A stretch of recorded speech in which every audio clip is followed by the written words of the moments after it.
created a living trust to hand it down through their legacy? And I said, it's Rockefeller. So I went on to read the Rockefeller Trust from 1934. And also there's a book called What Would Rockefeller Do? So I stayed up reading all these things about how he would take this, put it in an account and only give a portion to the legacy and then have his children create a trust. And now that money compound interest, he wouldn't give it to them until they turn a certain age. And I'm like, I could do that. We can do that. The information was right there. So I sat down with my trust attorney. I said, I want to do that. Like, well, you want to do it, but I want to do that.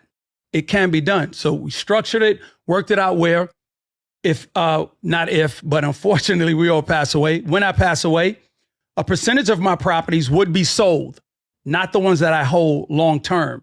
Like I have properties I do keep. My short-term properties, those would be sold. That money would now go into a brokerage account. That brokerage account would be in the name of the trust. That money for that specific account would be for my grandchildren starting off, not my immediate family. My immediate family would get my life insurance policies, which millions of dollars policies, and the main properties that I hold. So they're taken care of. But we need to start thinking about the grandkids, the great grandkids, those generations. How do you start their growth? You start their growth by putting that money in a brokerage account, and they don't get that money until they turn 21 years old. So let's use the example of $1 million. I put $1 million in a brokerage account for my grandkids. They don't get that till they turn 21, gaining 6% interest. 6% interest, let's say that's 21. So that money turns into about $3.8 million for my grandkids.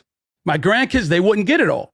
They would get half, about 1.6. So I'll leave 1.6 in there for my great grandchildren for 21 years.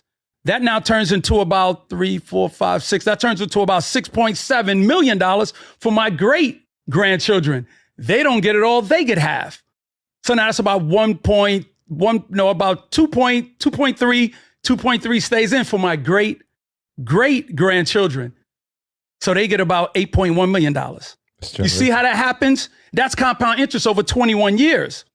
So we have to look at that number. But what makes the trigger and the explosion even bigger is the fact that what Rockefeller did is that was just his trust. What he did was now each child opened up a trust. So now his children had a trust. So he would pay his grandchildren and his children would pay them. That's twice.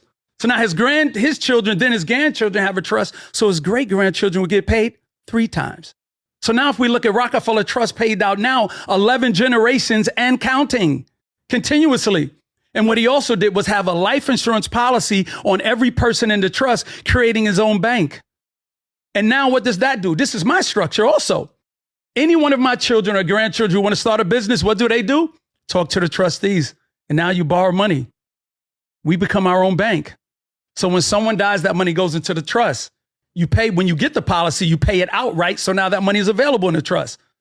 So now also what I did was I retweaked my trust last year, and it was 21 that I wouldn't give them money. I changed it. I changed it where they get money at 18 and they can have a business started at 11. You know why? Because now with technology, kids are now figuring out new ways to start a business.